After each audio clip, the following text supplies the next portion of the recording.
What's going on, everybody? Back again, MMGA. Let's get right to it today. It's good to see y'all, man, for another edition of this and this here marriage thing. Hello, everyone. That we got going on, and I'm excited, man. I'm excited. It's a beautiful day outside today. Finally. Ain't it beautiful?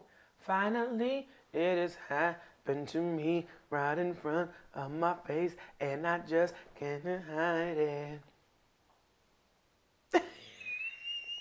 That was just so unnecessary. Who sang that song? CeCe Peniston? CeCe Peniston. Ain't she from Dayton?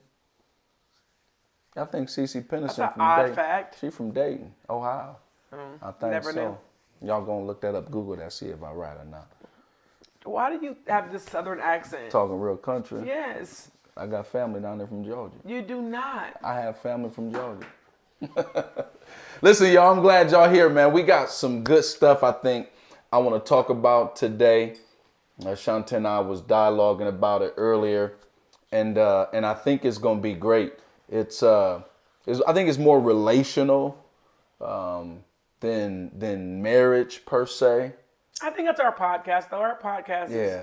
making marriage great again by making relationships great again. Oh, okay. You had that little twist in there. I mean, because how can you be married if you don't have a relationship? I mean, I think a lot of people are, unfortunately. But that's a whole nother topic. That's actually another topic for another podcast. It's actually a good one, to be honest. How can you be married without a relationship? Yeah. Happens every day, B. Happens People every get day. married every day, B. Oh, Every sorry. day.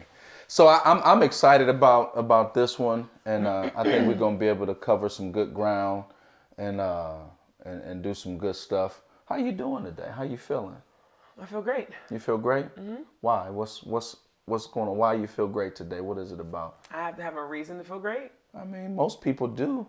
Most people I feel good in my body. I got some good things going on in life. I'm alive.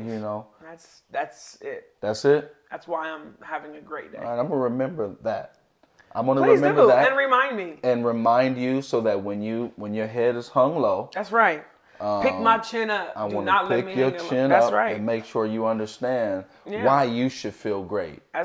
I appreciate it because every day above ground. It's really a good day good for day. real. It's a great day. It's a good day. So I'm not complaining about anything. In the grand scheme of things, my life is amazing. So Hey, when man, you said it earlier, you said I was living your best living life. my best life. You living your best Running life. around, Just drinking running Red around, Bulls, drinking Red going to Bulls. get my nails done. Going to get your eyelashes did. You know what I mean? Just do a little laundry here or there whenever you feel like it. Fold a shirt or two, man, and Wait a start doing second. something else totally different. That's my adult ADD. just keeps driving back and just doing whatever you want, studying a little bit, doing a little saying. Bible. I'm doing a lot of things. You living your best life. I am. I'm not. Again, that's why I'm not going to complain. I mean, everything's great. My children are excelling. Yeah. Big Zebo down, playing that basketball. Big Z down there in that post, he y'all. almost dunking on him. He down there in that post getting busy. King about to start track. He is. He is. The church is great. Yeah, church is good. House is great. We're getting our house redone. So Yeah. I'm happy. Just grateful. I'm grateful. I'm grateful. That's a great word. Yeah, grateful. Yeah. How are you? I'm doing well. Got a lot of different things going on, but I feel good. How's school? School, the first semester is over, so I'm glad about that. You feel me? Dr. Lancaster on the way. It's on the way, y'all. It's loading. Just wait for it, though. Just wait for it. But yeah, that was challenging. Had a lot of stuff going on with the launch of the church and school and the kids and marriage and all of that. But it's been good, though. Now it's like, okay, we're getting ready to, I feel like it doesn't stop though. We're getting ready to go right into a whole nother season of busy. Yeah, but it's all good. It's just different. It's all good though. It's all good. So today, y'all, I'm super excited to talk about this subject. It's something that's It's kind of oxymoronic what you're getting ready to say. yeah, it is. It is. But it's something that's near and dear to my heart just because, I've seen over the years, I think, things done incorrectly when it comes to this subject. Okay. And so that's always been like a pet peeve of mine. Okay. And to be honest, I've even participated, I think, in handling situations like this incorrectly in the past. Okay. Excuse me, but I never really felt good about it. So it's something that I really wanted to just kind of tap into a little bit and see what you thought about it, and let's put some dialogue together. But one of the things that I want us to talk about is normalizing funerals. Normalizing funerals. And you literally said you were excited to talk about this subject. I'm excited to talk about this subject because what I mean by normalizing funerals is not normalizing people dying. Okay, thank you for the clarification. Yeah, but normalizing situations and circumstances and relationships dying. Okay. And watch this, how to properly honor, respect, and praise what was, but at the same time move forward. Okay. That's what I want to talk about. And it's really just this opportunity, this big opportunity that I think we have as humans to properly exit situations that are no longer serving us, that are no longer beneficial for us, that are no longer facilitating our growth, right? But doing it the right way. And I think, that's one of the things in our culture that we have a tremendous opportunity to do better at. Is that right there? What you think about that? Totally agree. You totally agree? I mean, but we are in a ghosting culture. We're in a ghosting culture to where what's been normalized is to not properly exit situations, circumstances, I don't even think or it's relationships. just a ghosting culture. I think it's a toxic culture. So I don't even know if it's ghosting. I think the other side of that coin is people don't bury what is dead. I think that's the other side of that. So here's the thing. When I say don't bury what is dead, they're sleeping with carcasses. They're living with, it's dead. The relationship is dead, and they'll stay in it. They'll stick with it. That thing is rotten. It's smelling. Yeah. And they won't bury it. And then you have the other side of it needs to be buried, and you didn't bury it properly. You ghosted the situation. So I looked up the word death, and it says a permanent cessation of all vital functions. Cessation. Yeah, Okay. Stoppage, if you will. Okay. A permanent stoppage of all vital functions. Okay. And so the question is how do you know when something is dead? How do you know when a relationship is dead, when a circumstance is dead, when a situation is dead? How do you know when it's dead? All of the vital functions have stopped. So what are vital functions in a relationship? Relatability, communication, downright just liking one another, enjoying time with one another. I would say things are growing. So like, what are you? Because growth means that there's no death, if something's growing. So like, are you two growing together? Is the business growing, the family growing, the idea growing, the love growing, or is it just stagnant? So that's good. So death, this is gonna sound crazy, sound so simple, almost silly, but death is the absence of life. Correct. And so life is the capacity for growth, reproduction, functional activity, continual change. That's life. Okay. And so death is the absence of growth, reproduction, functional activity, continual change. Like that's what death is. When your situation no longer has growth, it's no longer reproducing, it's no longer functional, then those are indications that situation is probably dead. When it comes to relationships, when you guys aren't growing one another, when there's no functional activity, when there's no reproduction. A person that you're in relationship with should be creating situations for you to be reproductive. A person that you're in a relationship with is the gardener and should have a pruner in their hands. Of course. So that's a part of growing. Of course. Part of growing is you have to go through and snip away what could be prohibiting growth. Okay, but so when somebody has that, but we be using them as like, that's what I'm saying. And just cut. Well, sometimes not though. Sometimes I feel like the right tool can be used for the wrong reason. Sometimes I feel like the right tool is used for the right reason, but the person who the tool is getting used on doesn't perceive it that way. Well, that's most people don't perceive pruning as growth. thing. As growth. Correct. No. Why though? Because it hurts and it's uncomfortable. And nobody ever, the human brain doesn't relate uncomfortability to growth or a good thing. The minute we perceive anything as uncomfortable, we don't want that anymore. I want to get out of what is making me uncomfortable. So how did we get to the point to where we're able to perceive uncomfortableness, if that's a word, or pain, if you will? How do we get to a point where we associate being uncomfortable or pain with growth? I believe you have to assess the situation and assess the pain. It's almost like if I stub my toe, like that, I can correlate that pain with I stubbed it. Our kids right now are having growing pains. King will be like, man, my legs is hurting.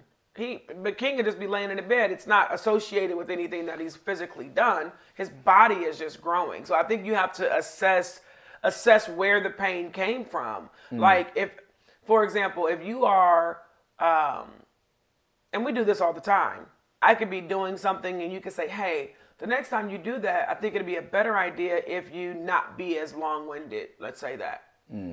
You're pruning me to be better. You're not coming at me and saying, hey, what you did was terrible. You did bad at that. No, you're saying, hey, you did amazing. But the next time I think for you to even be better, maybe you should cut it down to 30 minutes. So it's really like assessing what is the result of the pain. Or what is the intention of the person administering it. Right. So for instance, you go work out. Yeah. You want to look a certain way. Right? And you're married to the result. You've bought into this vision of how you want things to end up for your body. And so therefore you're willing to deal with whatever pain is associated with that process because the end result of what you want is more important than the pain that you're presently going through. Oh, and then even with working out, you can lift something wrong.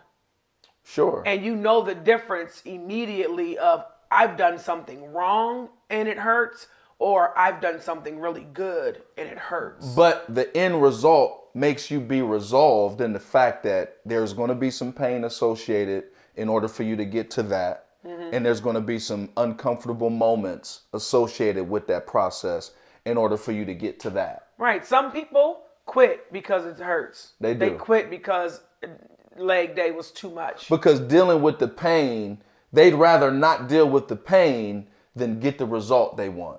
Then you just deal with another kind of pain then. Then you deal with the pain of Correct. The pain of unsatisfaction. Correct.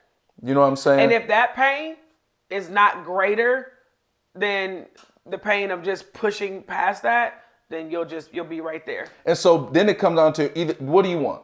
What do you want? The pain associated with satisfaction or the pain associated with unsatisfaction? I'll take the first one. And that's almost going to be the determining factor as to what you do or what you don't do. Well, that's just like the same thing in relationships. And I think if people really assess their relationships properly, we probably have more people staying together. With that being said, relationships and situations and circumstances and all of that, we've just sit up here and talked about this pain that's associated with growth. We said that death is the absence of life. And we said that life is the capacity for growth, reproduction, functional activity, continual change. So basically what we're saying is if we're in a situation, we're in a circumstance, or we're in a relationship that is no longer reproductive. It's no longer changing. It's no longer growing. There's no functional activity involved with that situation, that circumstance, or that relationship. Then it's safe to say that relationship is dead. That relationship is dead, that situation is dead, or that circumstance is dead. Let me ask you this question. So could you come in with the clear, boom? What's that? You know, and when people are dead, there's no heartbeat. Defibrillator. Oh, a defibrillator. Yeah, could you come in with a defibrillator and boom on a relationship? I think it depends on, and I think this is true too, when those are really used in real life, I think it depends on the length of time the person has been dead. Not only that, or the situation. I believe that people do use defibrillators in relationships, but when that relationship comes back with a slight heart rate or a pulse, it remains in a vegetative state. And then you have to make the decision then again. Right. Do I keep it on life support? Do I keep this thing on life support, or do I pull the plug? And the reality is I think some of our relationships are on life support. Some of our circumstances, some of our situations are on life support. Yeah. Because we've literally used the defibrillator to bring them back because we wanted that thing back so bad, which is a natural thing. It's not a wrong thing. It's just a thing. We do it because if a loved one has an opportunity to come back to life with a defibrillator, every single time I'm going to say, let's use the defibrillator. Which is selfish. Is it? Because people use babies as defibrillators. Well, you're talking about... Their relationships be dying and they get pregnant and have kids. Absolutely. And thinking that the baby is going to resurrect or bring back this dead relationship. Well, that's because they're utilizing something that shouldn't be a defibrillator as a defibrillator. Or maybe you shouldn't use the defibrillator at all. Maybe some things you just let die. Well, I'm telling you right now, if I have a loved one, we're talking about a relationship, though. But I'm relating real life to relationships. But that's you almost can't use it, and you can't match it in every context, because you're right. If your mother, your father, your child, your sibling, no, you're gonna fight unless the doctor tells you we can do it, and he may come back, but he's going to be a vegetable. Well, here's what I'm saying though. What I'm saying is in real life, no one confuses what a defibrillator is or what a defibrillator isn't. No. Our problem is in relationships and situations and circumstances, we don't know what a defibrillator is and what a defibrillator isn't. All we know is we want that relationship, that situation, or that circumstance to be revitalized. We know what we use the wrong thing. No, we know what it is. We're using shock therapy. We're using extreme measures to resuscitate the dead thing.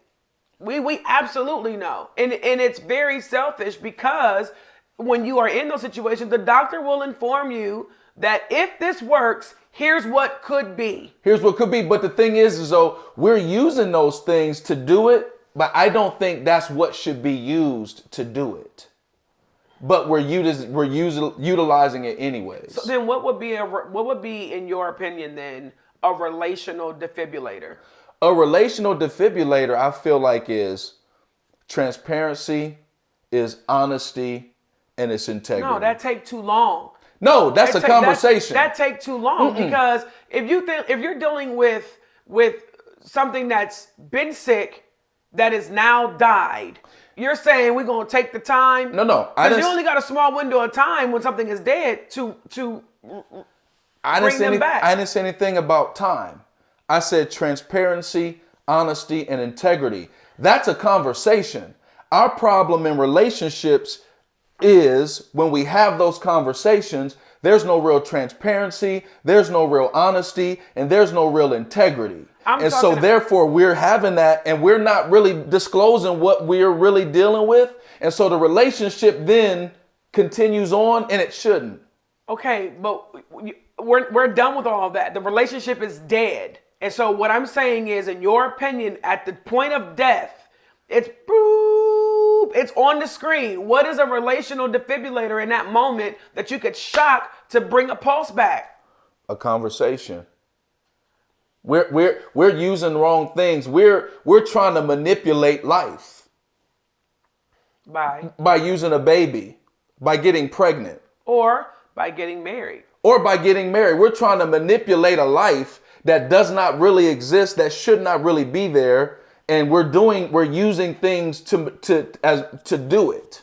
That's not a defibrillator. What is Pregnancy is not a defibrillator. Marriage is not a defibrillator. Those things are manipulation when a relationship is dead. Are vacations a defibrillator? Maybe. A good vacation could be a defibrillator because jewelry's a defibrillator. I don't think so. If I need to use jewelry in order to revitalize our relationship, then that was manipulation. That wasn't a defibrillator. That's what I'm saying. Well, people, okay, you're saying, all right. Yeah. So if and a vacation could be, because in a vacation there could be some moments of transparency, some moments of honesty, and some moments of integrity. A good friend of mine said him and his wife had to go on a vacation to decide if they still wanted to be married or not. Yeah. Because in the midst of that vacation, they were going to have some deep conversations, be brutally honest with one another to see if in fact they needed to move forward. And if that conversation, if that honesty, if that integrity, if that transparency is not enough to revitalize the relationship, the circumstance, or the situation, then that means that situation or that circumstance or that situation should not continue. In my opinion. Okay. We're using fake stuff though. Hey babe, I bought you these earrings. That's just delayed death. That's good. Earrings is delayed death. Jewelry is delayed death. I bought us a new house. Right. That's just delayed death. When you're saying when the relationship is already on life support. Yeah. So the problem is neither party is wanting to admit this thing is really dead. But what happens is they become married to the idea of this thing working out. Absolutely. And so then they interject things to prolong the idea. Yeah. And that should have never been interjected. If I got to buy you a set of earrings in order for us to still be together, that's not okay. I was thinking of Rolls Royce. I mean, a Rolls Royce would probably make anybody hang around for a little while longer. I was thinking of Phantom. I hang around for a Phantom. Yeah, you know what I'm saying?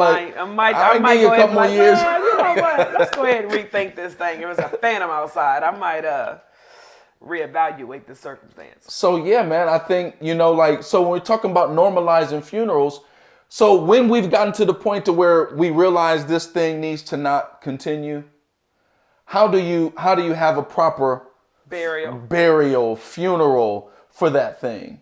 And I think we don't properly exit situations, relationships, or circumstances in a lot of instances. No. We ghost them. For me, it's deeper than that. It is. It's deeper than just not returning somebody's call or text. We don't emotionally bury well. Correct. We do not bury all of the things associated with that relationship. Or we don't honor and praise or respect the relationship, even though we've come to the realization that it's dead. And so what I mean by that is whatever caused the relationship to not be anymore, that's the thing that we harp on when we explain it to someone else, when we talk about it. A lot of the times, all we do is harp on the fact that it had gotten to a point to where we couldn't continue anymore. We don't even discuss or disclose all of the good times. The times when y'all kicked it, the times when stuff was amazing, the times when everything was going good. All we focus on is the fact that the last couple of years, that Negro's getting on my last nerves. I think you said it earlier. You said it's not properly eulogized. Yeah, we don't properly eulogize it. We don't praise it, because in a eulogy, in a funeral, you're talking about, you want to remember what? The good times. Even though you realize that this is done, this person has gone on to glory, even though you realize that will be no more, You want to think about the good times. I mean, you got some people that'll get up there Get up there in a eulogy and and just start dog him talking out. crazy. I mean, y'all know he was on crack. I mean, so it was bound to happen. I mean, and I ain't really sure where they going for real. They might burn in hell for all I know.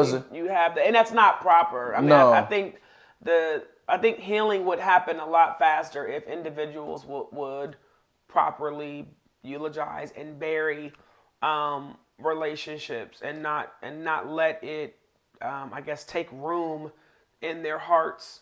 Yeah, and just properly put to rest things that no longer have life. Yeah.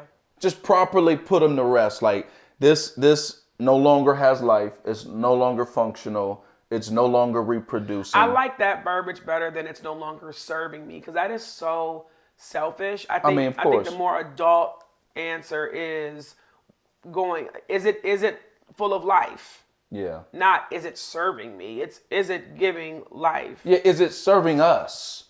Are we Right. both benefiting from this Right. any longer? But then there's sometimes one person might say, yeah, it's still benefiting me. But then you're like, yeah, but it's not benefiting me. That's a whole nother. That's a whole nother situation. Yeah. No, but it's real though. It is. It's real. Y'all listen, normalizing funerals. And when I say funerals, I mean Let the dead bury the dead. how to properly put to rest things that no longer have life. Relationships, circumstances, situations, and not just marching out bitter, bruised, and communicating all of the emotions that's associated with bitterness, with bruises, with pain, and not like talking about the whole experience of the relationship and only wanting to disclose like the bad parts, the bad pieces. And I would say not to be afraid, man, to let the things that are dead be dead. There's nothing wrong with it. Yeah, Some relationships you need to go ahead and let die. absolutely. You do. I mean, we fight for a marriage unless it's, we're talking about there's abuse going on, whether that's mentally or physically or whatever. But man, sometimes it's just best that that thing go ahead and get laid to rest. It is. And knowing that and being able to diagnose a dead situation, relationship, Absolutely. circumstance. Absolutely. That's what we got to do, properly diagnose it. And when it's diagnosed, we got to have a proper burial, put it to rest properly, and move forward. On. Yeah, and move forward. Y'all listen, man. That's been another edition of MMGA. We normalizing funerals because you know why? Death is a part of life. And so if you don't know how to have a proper funeral, then you'll just have a whole bunch of deaths in your life that aren't properly handled. You feel me? All right, y'all. That's it. Peace.